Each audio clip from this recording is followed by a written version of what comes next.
Hey, what is up, everyone? It is Rich. All right, welcome to a Friday video. Today, we are going to look at Absolute Batman. I decided I wanted to do something modern, like a new book. I hadn't seen these issues yet, so I was curious to check them out. So, quick heads up as we go into this. We're going to look at a few pages from issue 12, a few pages from issue 13, and a few pages from issue 14. Right now, I only have issue 12 pages open. So if you've seen 12 and you're okay moving forward, do it. And I'll let you know as I grab pages from 13 or 14, because I don't want to spoil anything for anyone that's reading it and hasn't seen the books yet. And if you don't care or you've already read them, then buckle in and let's go. All right, so this is the cover for issue 12.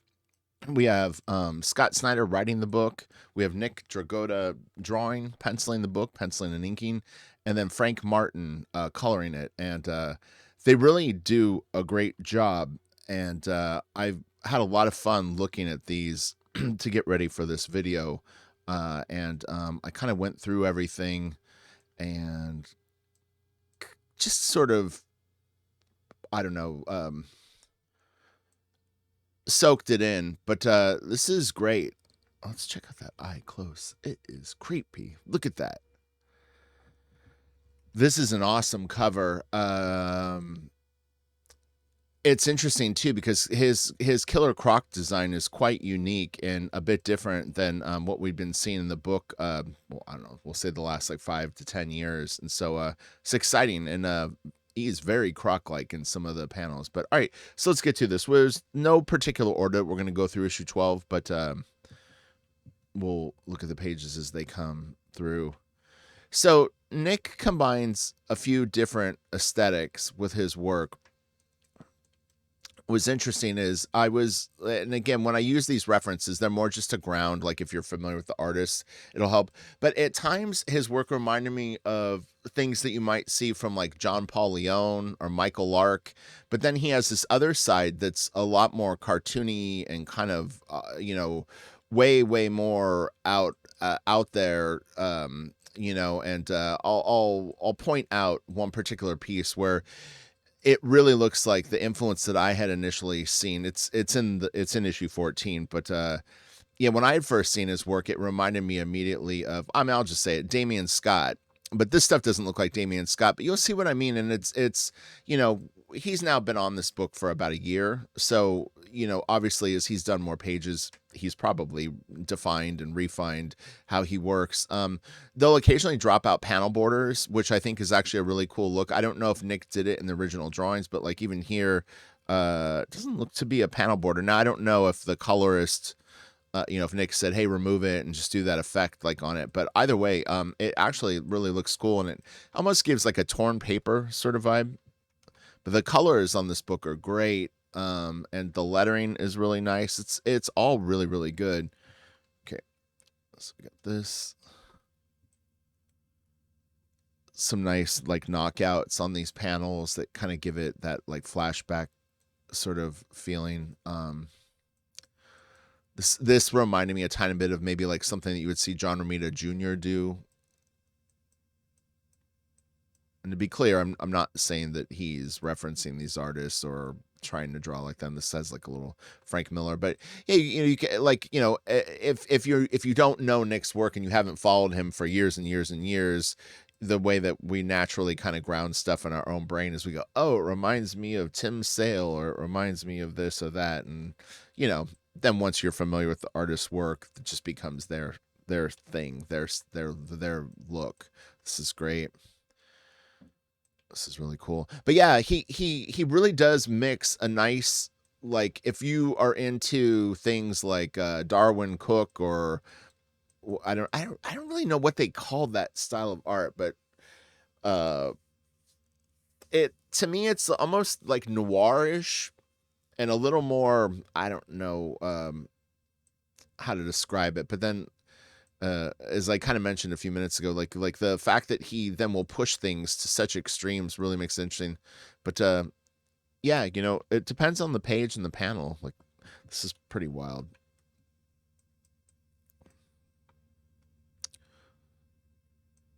I can zoom in a little bit more.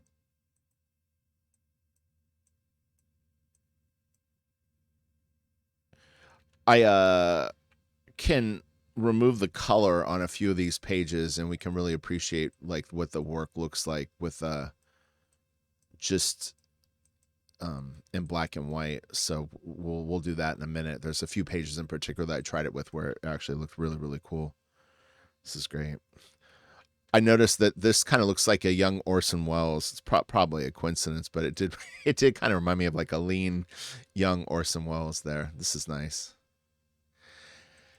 And the fact that Nick is penciling and inking this, that it is so much work. I mean, he doesn't have like the line work, and there's not like a ton of cross hatching and crazy detail, but even still, it all stacks time onto your workload, and can really be a lot of work. So this is nice. Really nice splash page. But yeah, so the team is Scott Snyder writing it, Nick penciling and inking it, Frank Martin on colors, and then Clayton Cowles on lettering. And I really like the lettering, so props to Clayton. You did a real good job. It looks very nice. Love the color on this. It's really cool.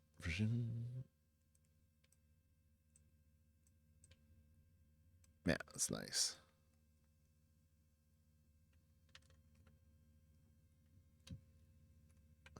Oh yeah, was it in this issue? Oh, it's coming up. There's a really neat thing. I'm assuming he did it intentionally, but I noticed it when I was watching back my little dry run that I did of the video, and I'm kind of glad I did it, because it's like sometimes when I'm shooting the video, I don't see everything because I'm narrating, and I'm just kind of glancing at things and kind of trying to guess through how the boot sole is crazy. Um, but yeah, I'll show you this thing. It's actually really cool, and it kind of alludes to the cover in a weird way. You're gonna see what I mean right now. Oh no, next page. But yeah, this is really cool, and this croc is crazy. It's so creepy looking. There's Batman. I like this kind of slope here going into the sewer. It's really cool. This is nice. Oh wow, he totally took off his ear. I thought I almost. Well, I mean, I saw that he was doing it here, but I didn't really think it would actually remove the whole ear. But that's great. He actually, it's funny when my friend Lee. I've talked about this before, like Lee Bermejo. So Lee Bermejo was at Wildstorm when he was working on Batman Deathblow, which was I think his first Batman book, but he's done many Batman and Joker stories since then. But I remember him really kind of methodically going through Batman's costume and really trying to make it functional and thinking about like why would he have this or that or whatever. And yeah, it's always fun when you see it put to use and not just oh, he's the guy running around. Okay, so this is the page. So this is really interesting. This, I think, unless it's just an accident, I think this is almost like an allusion to Killer Croc's eye, like in the water, like him spying on him. If it wasn't intentional, it was like I was watching the video back and I saw this and I was like, God damn, that looks like an eye kind of peeking out of the water, like this is the water plane. Oops, I'm not on a brush tool. But yeah, like this is the water plane, and the eye is kind of coming up out of it. And it makes sense when you think that kind of what the story is right here. So it's a nice touch if he did it intentionally, and if he didn't, it still works that way. And then like the eye being sort of like a focal point on the cover too. It's kind of interesting, but yeah, I thought that was kind of neat.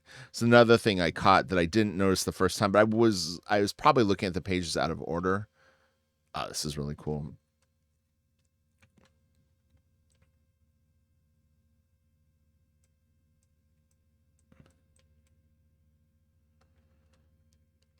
Okay, now we're going to open up 13. So if you don't want to see a few pages from issue 13, you might want to click the video off and come back later and check it out. This has the semi-controversial Catwoman helmet.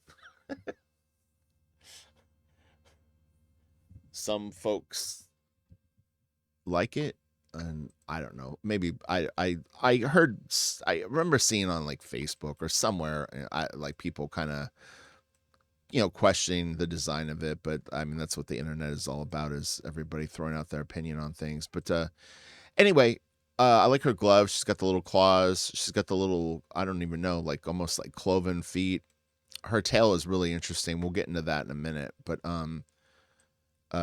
yeah, the buildings and the helmet is a nice touch. It's a nice cover. It almost, the colors remind me of I wonder, so did maybe Nick colored this himself? It's kind of interesting.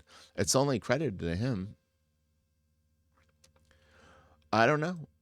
It probably says in the credits for the book. I don't know if I pulled that page. Let's see. Yeah, but these don't credit the colorist, so it's not. I mean, obviously, like he colored the book, but it doesn't say who did the Dragotta. Oh, Martin. Okay, so Martin did do the cover. He didn't sign it. Okay, so let's go back into full screen mode. Excuse me. It's been so dry here, kind of like. Oh, I think this was the page I did black and white. All right, so check this out. We're gonna look at this in black and white because it really, really is super neat to see his line work. Alone. Yeah, or let's do this. I'm gonna make it a little blacker. Bam. Okay. But yeah, I mean, I really, really like how this looks. This broken lines, and there's such a small amount of detail, but everything is so nicely drawn. Like the poses are very fluid. It's really, really cool. This is great. But it just goes to show that a well thought out layout and, a few strokes here and there, I mean, I know anyone that's like learning to draw, there's this point where you have to cross this bridge of like, how the hell are you going to draw clothes, folds, whatever, colors on shirts and whatnot. But I mean, look at this. It's just two strokes of black put right kind of where he needed them. And it sells it, the creases in her coat here pulling up to the breast, and it's just got like one pleat in it. I mean, it's fine. Silvestri was like a master of this, especially in his early X-Men, Uncanny X-Men and Wolverine and stuff like that. I mean, there's just pages and pages. If you ever can pick up the Essential Wolverines, I think he's in issues 2 and 3. I think 1 is mostly Buscema, and then 2 and 3 are more Mark issues. But yeah, I mean, it's a masterclass in like minimalist, abstract, suggestion. This is great.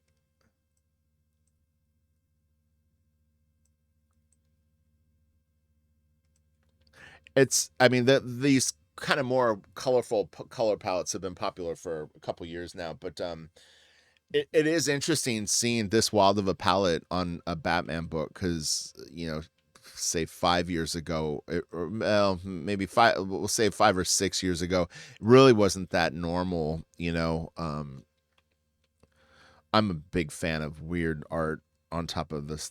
I mean, I like all kinds of art, but yeah, and this is nice. I mean, they go in and out of these different aesthetics so smoothly. That's really, really good.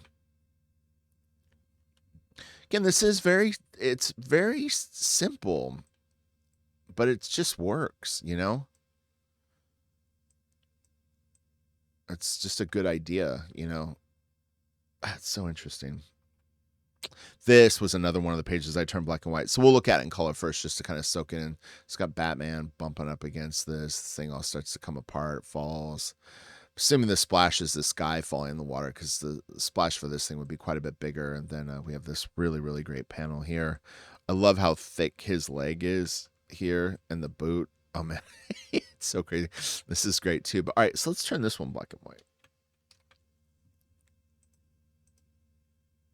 because it is a dandy. All right, let me just do this really quick. Get it black. All right, I'm gonna grab my. But all right, so let's check it out.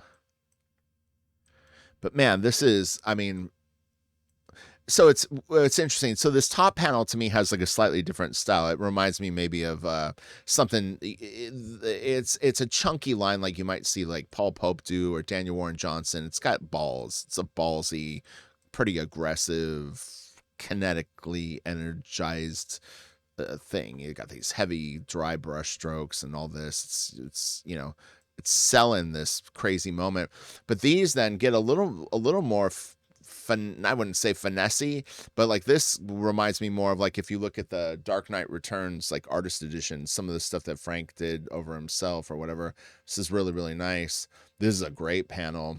Kind of blends the two, but this is a really really good pose. Fuck man. And then this is awesome too. So it's all good, man. All good. Get away from me. All right. Let's move on to the next piece. Page. Oh yeah, this was really really cool. So she pulls out this bullet clip thing, and it's I guess it's a little hard for me to I don't know what page this is from the book, and I don't know if it was established earlier, but to me it looks like she grabs this out of maybe like a pouch and then she plugs it in, but it does look like it's like attached to her ass already. So I don't know if maybe I don't know how it stores on her back, but anyway, it's a really really cool idea that her tail is useful for a few different things, which is really really clever and something that I personally have never seen. But yeah, this is nice. So she's got like basically like a bandolier with her tail.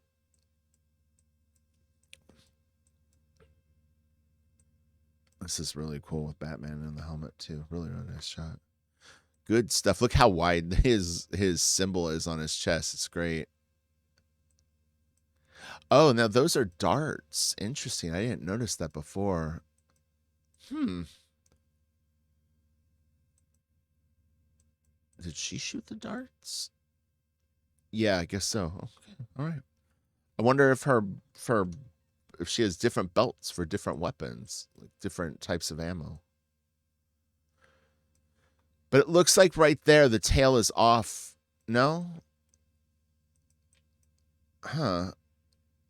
Yeah, I don't know. Like you see it there, but then you don't see it there. I noticed that in there was another page too where I was like kind of tripping. Like, I mean, like on a shot like this, I would have been tempted to use the tail as like a design element for anyone that's watching my channel that doesn't know. I am a professional comic book artist. Sometimes people stumble on my channel and they're like, "I didn't even know that you drew or whatever." But yeah, I've been a comic book artist for a long time. But yeah, I would have been tempted to maybe like have her tail sort of snaking into the panel. Like you could have had it maybe. I'm doing this with a mouse, but you could add something like that where it's sort of like it's bringing you in and sort of meanders to here. I'm not saying that that would be the perfect spot, but something like that. But yeah, it doesn't seem to show up in this shot. Maybe I'm missing something of why it isn't, but anyway. But yeah, this is like, I would think that it would be coming off of her right there, but maybe I'm stupid. All right, here we go. This is nice. Really cool. Yep. Really nice. Good stuff.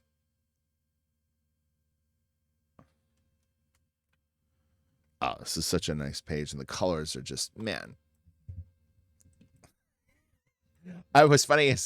I am not a big fan of this saying, but I was gonna almost say chef's kiss.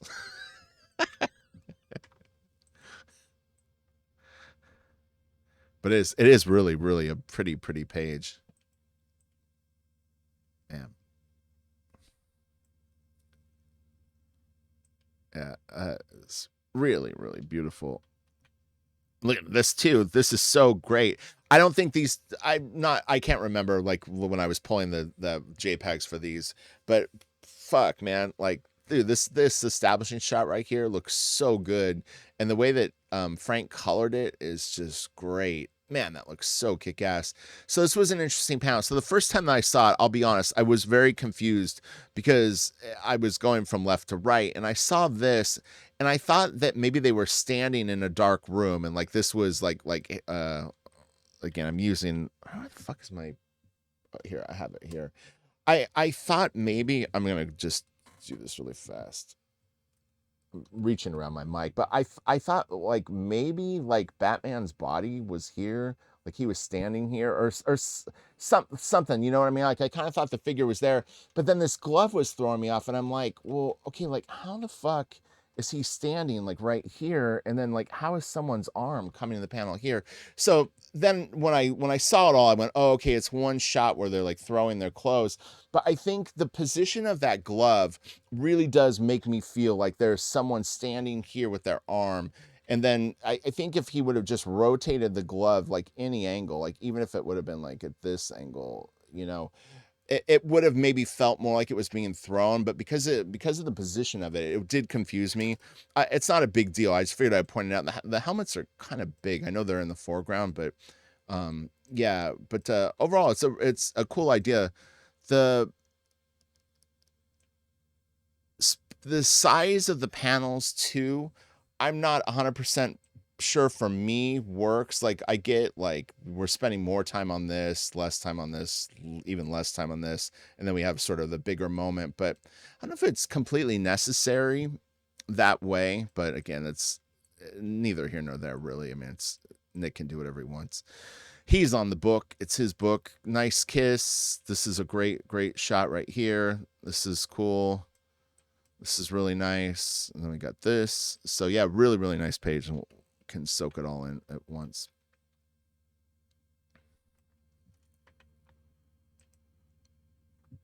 And then here we see Catwoman using the tail for this other purpose, which is also really cool. Here's our guy. This is nice. Yeah, really fascinating stuff. I could see myself honestly, like I haven't read the series yet, but I have a hunch when I read it, I'm gonna like this stuff even more, which always generally is the case, you know. Once you get into a story and start enjoying the art, it really becomes like a whole next level experience.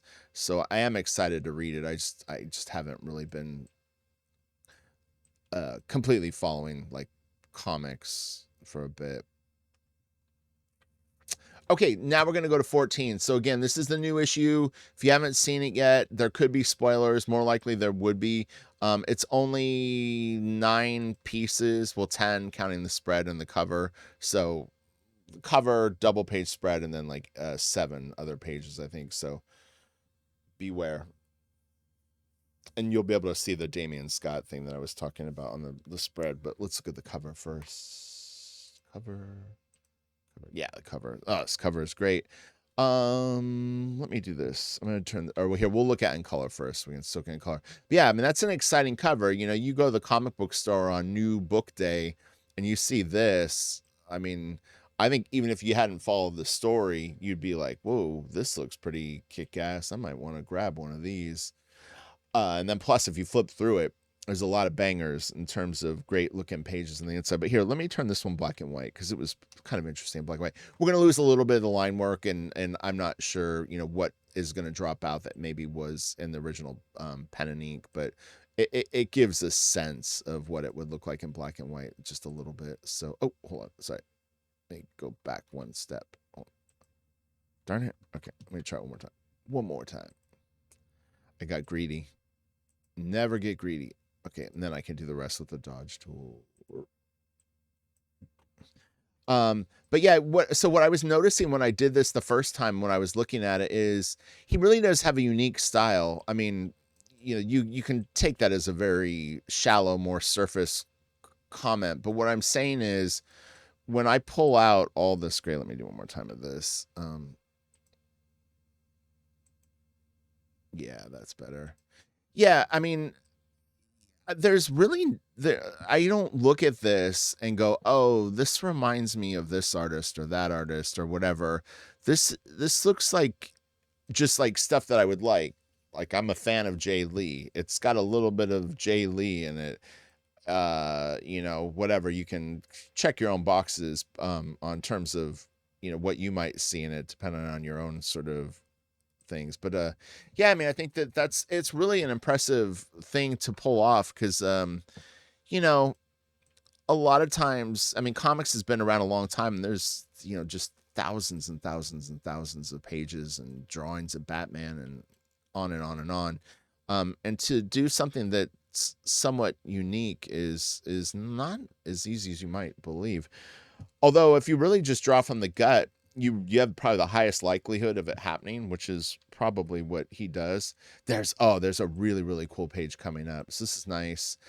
And again, when I see panels like this, I mean, this takes me back to someone like a Michael Lark, where it's just solid storytelling. Like even Jock, although not all of Jock's stuff, but certain comics I've seen, um, you know, it's just solid comic art. But then you start getting this way more wild stuff. This is really interesting too. I'll point this out because I saw this when I turned this page gray before. Let me just whack out a little bit of this. I mean, this panel right here in particular, it's practically a thumbnail that's just finished. And I don't mean that like a bad way, but I mean, if you look at this, I mean, most comic book pencilers, like if they were sending thumbnails to their editor or writer or whatever, I mean, most kind of look like this, honestly. I mean, you can go looser and just have like bubbles or whatever, like depending on like how quick you're gonna do it. But I mean, this is super raw, simple stuff, Not all of it, just that one panel in particular. I could see it in the color, and I was like, God, I'm like, that is like, but it works. If you were to go in and tighten this up more, and draw like both feet like clearly and the toes and all the little things that you would think you might need to do, it'll lose the immediacy of the drawing. It can sometimes lose the energy. It really can actually start to defeat the purpose of why you think you're putting in detail. All right, let's continue. Enough of this. This is crazy. Everything has gotten so big. Bane is big. Killer Croc is big. Batman seems to be small. Or maybe that is what happened. Maybe they shrunk Batman. I don't know. This is some crazy shit. This is very exciting looking. All right, let's continue, my friends. Oh, I love this page. All these arena pages are really, really, man, the sense of scale and scope, super, super cool. We got the buildings coming down. This is a really, really cool shot. He brings the camera nice and low. Everything is looking enormous. And then we got a big explosion.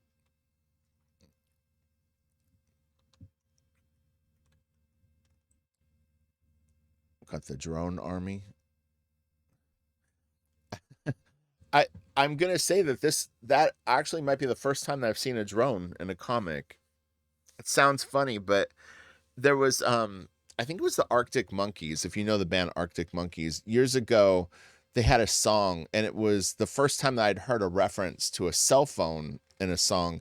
And I don't know, it just caught my attention when I heard the lyric. I was like, wow, that's really weird. I don't think I've ever heard a song where they've referred to a cell phone in it. And, not that it's a big deal, but it was just, as a creative person, I took note of it. But yeah, I would say this is the first time I've seen a drone in a comic. It's the little things that impress me. All right, this was another great page. I love this panel right here with this guy running down the row of seats. I don't know why, but I think this is so good.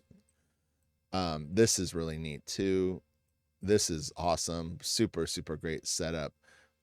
This is super cool. And then this is just great. Really, really cool. Let's do this in black and white. What the hell? You only live once.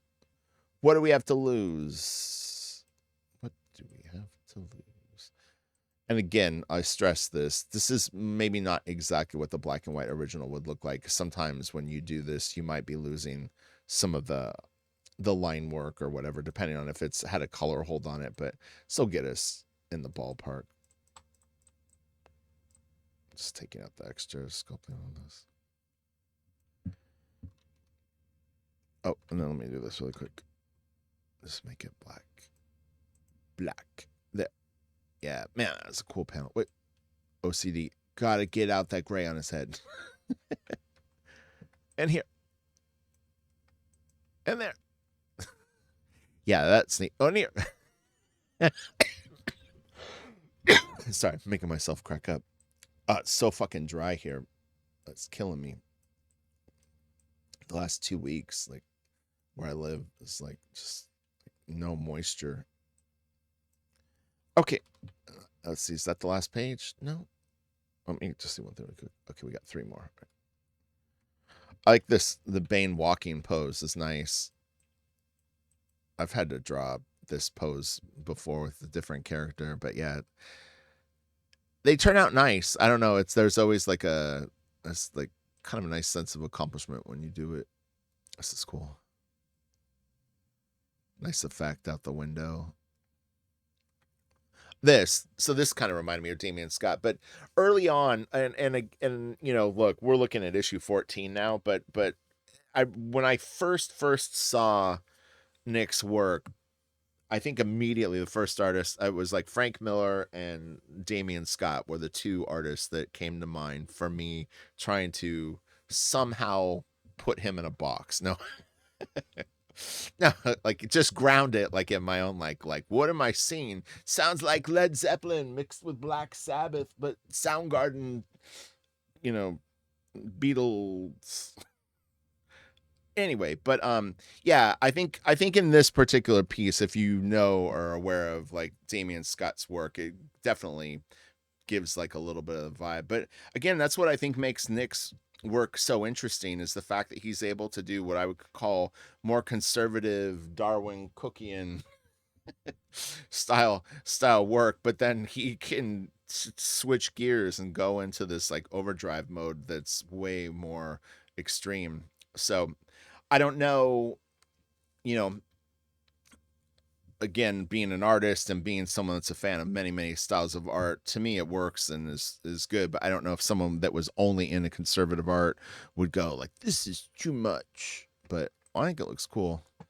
Again, really interesting colors and some very cool like sculpting stuff on this. Really neat. Oh yeah, this was interesting. So I'll talk about this page just really quickly. And again, I haven't read the comic and I haven't read this page, so I'm only basing it on visually. I will say that like when I look at this, I'm gonna grab a color here really quick. My initial thought, like if I was gonna read this page, it immediately kind of confuses me of where I'm supposed to go. So these are the 2 paths that I saw. Is there's a part of me that kind of wants to do it this way. I don't know why, but when I see it, I kind of think that I'm supposed to do that. Just looking at it. But then I go, well, then you could do this. And maybe you see a different path. But yeah, there's a part of me like my gut tells me that I'm supposed to do this. And I don't know why. And even on this, oh well, this was this, and then this is that, I would assume. But yeah, I thought that was kind of interesting. And it may not matter. They may all be like vignettes that you can kind of, pick and choose, overall, like, as long as you don't jump way ahead, like it works. But reading it, I think you would know real quick, like, okay, like I shouldn't be here. I need to be over here. Well, hold on. Let's read it. So, fight of your life, kid. You ready? I mean, I'm ready. The venom in you for 2 infusions.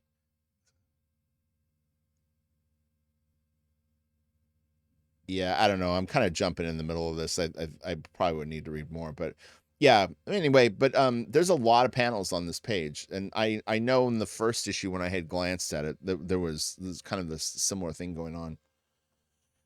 Oh, okay. So that's it. All right. So look, yeah. So that's a little taste of the Absolute Batman. I know it's a hugely successful book, so it doesn't need my promotion, but I will have links to all the creators on the book: Nick, the colorists, the letterer, whole shebang, Scott Snyder, in my description box. And hopefully that was fun, something modern. I'm still curious to.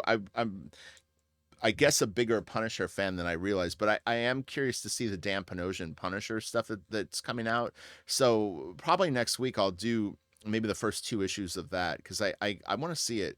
Dan always does really, really good work, and whenever I see his stuff online, I'm always like, God damn, like this guy is like always knocking it out of the ballpark. So I think it'll be fun to see a Dan Panosian Punisher book. So, all right, you guys have a great day, and I'll be back, Monday or Tuesday of next week with more videos. So, all right, have a great weekend, and thanks for tuning in. Bye.